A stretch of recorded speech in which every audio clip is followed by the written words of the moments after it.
Shri Radhe. Welcome to the Bhavana pharmacy academy. तो I hope आप सभी बहुत अच्छे होंगे। तो पिछले लेक्चर में हमने बात की थी D pharm first year and second year के सब्जेक्ट्स के बारे में, बट आज हम लोग बात करने जा रहे हैं, ये हमारा फर्स्ट लेक्चर होने वाला है related to the syllabus of pharmacognosy. तो आज हम लोग बात करेंगे फार्माकोग्नोसी के इंट्रोडक्शन के बारे में। तो सबसे पहले हम जानेंगे कि फार्माकोग्नोसी आखिर होता क्या है। तो चलिए स्टार्ट करते हैं हम लोग फार्माकोग्नोसी के बारे में। तो चलिए जानते हैं फार्माकोग्नोसी के बारे में, आखिर फार्माकोग्नोसी वर्ड का मीनिंग क्या होता है। ठीक है, तो फर्स्ट दो वर्ड से मिलकर के बना हुआ है, फार्माकोकॉन एंड ग्नोसिस। तो फार्माकोकॉन का मतलब होता है ड्रग एंड ग्नोसिस का मीनिंग होता है टू स्टडी या फिर नॉलेज, यानी कि द नॉलेज ऑफ ड्रग और टू स्टडी द ड्रग। ठीक है, तो ये होता है फार्माकोग्नोसी का मीनिंग। ठीक है, सबसे पहले तो आपको यही पता होना चाहिए आपके सब्जेक्ट के बारे में, उसका नाम क्या है और उसके नाम का मतलब क्या है।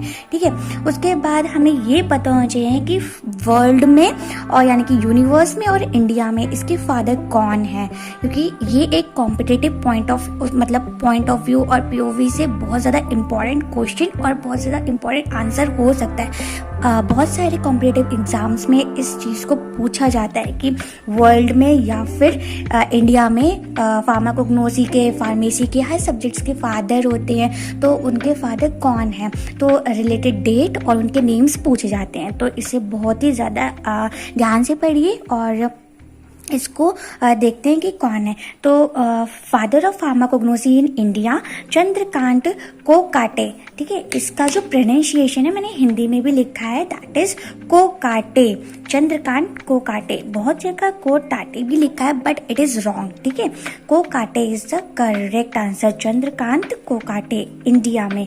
ठीक है, अब यूनिवर्स यानी कि all over the world father कौन है, डायस्कोरॉइड्स। डायस्कोरॉइड्स का प्रोनाउंसिएशन अगर आपको नहीं आता है तो डायस्कोरॉइड्स का प्रोनाउंसिएशन है डायो पढ़ लो, फिर उसके बाद स्कोरॉइड्स यानी कि डायो स्कोरॉइड्स। ठीक है, ये फादर है फार्माकोग्नोसी इन द यूनिवर्स यानी कि ऑल ओवर द वर्ल्ड। ठीक है, अब इन्होंने एक बहुत ही अच्छी बुक और बहुत ही फेमस फार्माकोग्नोसी की बुक लिखी थी जिसका नाम था डी मैटेरिया मेडिका। क्या था?